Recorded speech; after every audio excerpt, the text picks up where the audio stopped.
बहुत समय पहले एक छोटे से गांव में रघुनाथ नाम का किसान रहता था। उसका घर छोटा था लेकिन दिल बड़ा। घर में उसकी धर्मपत्नी गौरी, दो बेटे मोहन और श्याम और उनकी पत्नियां रहती थीं। गांव वाले अक्सर कहते, रघुनाथ के घर में भले धन कम हो मगर प्रेम इतना है कि हर मेहमान तृप्त होकर लौटता है। एक रात जब पूरा गांव सो रहा था, रघुनाथ ने एक अद्भुत सपना देखा। सपने में माँ अन्नपूर्णा स्वयं प्रकट हुई। उनका तेज इतना अद्भुत था कि रघुनाथ नतमस्तक हो गया।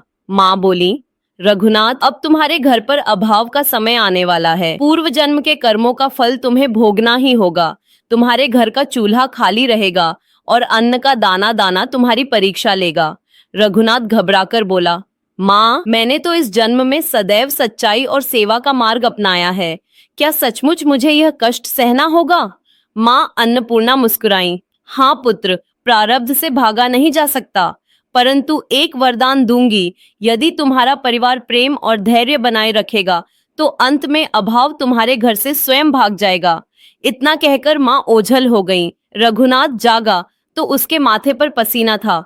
उसने परिवार को जगाकर सब बताया और कहा, सुनो, चाहे जितनी कठिनाई आए, हम सबको मिलकर रहना है, झगड़ा नहीं करना है। सबने एक स्वर में हामी भरी। कुछ ही दिनों में पहला संकट आ पहुंचा।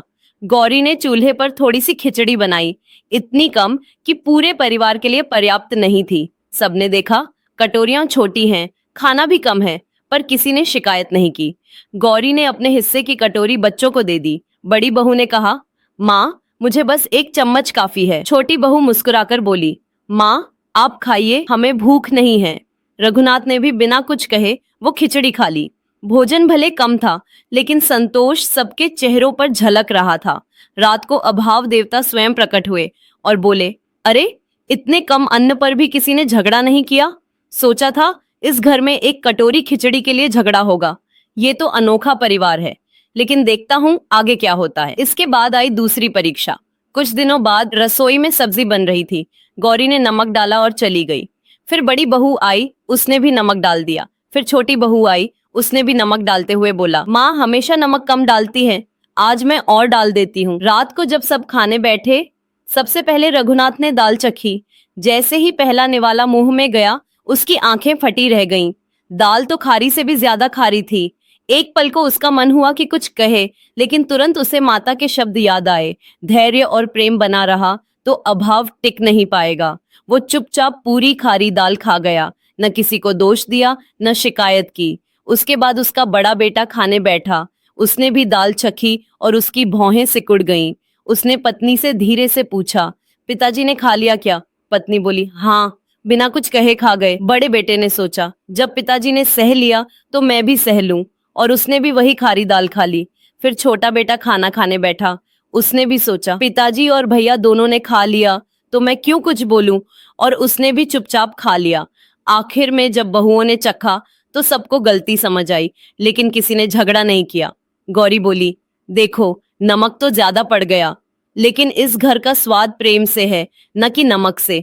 कोई बात नहीं, आज से हम और ध्यान रखेंगे। गलती इंसान से ही होती है। सबने प्रेम से खाना खाया और परिवार का माहौल वैसा ही शांत और प्यारा रहा। रात को अभाव फिर आया और बोला, वाह, नमक ज्यादा होने पर भी कोई कलह नहीं हुई। यह परिवार तो बड़ा धैर्यवान है, पर मैं हार नहीं मानूंगा। अभी असली कठिनाई तुम्हारे सामने आनी बाकी है। तो दोस्तों, रघुनाथ और उसके परिवार ने पहली दो परीक्षाएं प्रेम और धैर्य से जीत ली, लेकिन अभाव देवता इतनी आसानी से हार मानने वाले नहीं थे। अब आने वाली थी सबसे कठिन परीक्षा, वो परीक्षा जो यह तय करेगी कि क्या सचमुच इस घर में प्रेम सबसे बड़ा धन है, या भूख और ताने उस प्रेम को तोड़ देंगे। तीसरी परीक्षा। कुछ दिनों बाद पड़ोसियों ने देखना शुरू किया कि रघुनाथ के घर में रोज कोई ना कोई कमी रहती है। कभी चूल्हा ठंडा पड़ा है, कभी सब्जी नहीं बनी, तो कभी सिर्फ दाल का पानी। गांव के लोग ताने मारने लगे, देखो देखो, रघुनाथ का घर, कहते थे बहुत सुखी परिवार है, और अब हालत देखो। बाजार में जाते ही बहुओं को सुनना पड़ता, इतना बड़ा परिवार है और खाने तक की किल्लत है। गौरी का दिल भर आया। उसने रघुनाथ से कहा, क्या सचमुच हम इतने अभागे हैं? लोग हमारा मजाक उड़ाते हैं। रघुनाथ ने उसका हाथ थामकर कहा, गौरी याद रखो, दूसरों के तानों से हमारा सुख दुख नहीं बदलता। हमारा असली धन है हमारा एक दूसरे पर विश्वास। परिवार ने ठान लिया, चाहे कोई कुछ भी कहे, हम अपने धैर्य और प्रेम से ही जीतेंगे। चौथी और अंतिम परीक्षा। एक रात अभाव देवता अंतिम बार प्रकट हुए। उन्होंने कहा, रघुनाथ, अब आखिरी परीक्षा है।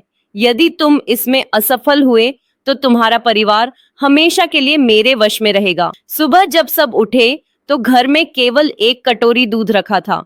न रोटी थी, न दाल, न चावल, बस वही एक कटोरी दूध।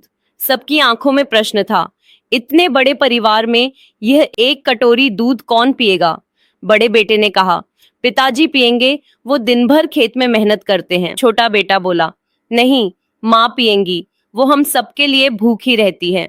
बड़ी बहू बोली, बच्चों के लिए छोड़ दो, उन्हें पोषण की जरूरत है। छोटी बहू ने कहा, नहीं, बड़े लोग लें, हमें आदत है कम खाने की। रघुनाथ ने सबकी बातें सुनी, फिर धीरे से बोला, हम सबका सुख तभी है जब कोई भी भूखा न रहे, तो क्यों ना इस दूध को बांटकर सब पिए। और सचमुच उस एक कटोरी दूध को छोटे छोटे हिस्सों में बांटा गया। सबको बस एक घूंट मिला, पर उस एक घूंट में प्रेम का अमृत घुला हुआ था। सबने संतोष के साथ पिया और मुस्कुरा दिए। रात को अभाव देवता फिर प्रकट हुए, पर इस बार उनके चेहरे पर गुस्से के बजाय हार की थकान थी। उन्होंने कहा, रघुनाथ, तुम जीत गए। मैंने सोचा था अभाव के कारण तुम्हारे घर में कलह होगी, पर तुम्हारे घर का प्रेम मेरे लिए अजेय किला बन गया। आज से मैं कभी तुम्हारे द्वार पर नहीं आऊंगा। इतना कहकर वे लुप्त हो गए। उसी क्षण रसोई में तेज प्रकाश फैला। माँ अन्नपूर्णा स्वयं प्रकट हुई। उनकी मुस्कान से पूरा घर जगमगा उठा। माँ बोली, पुत्र रघुनाथ, तुमने प्रेम, धैर्य और संतोष से हर परीक्षा पार कर ली। आज से मैं स्वयं तुम्हारे घर में वास करूंगी। तुम्हारे आंगन से कभी अन्न, प्रेम और सुख की कमी नहीं होगी।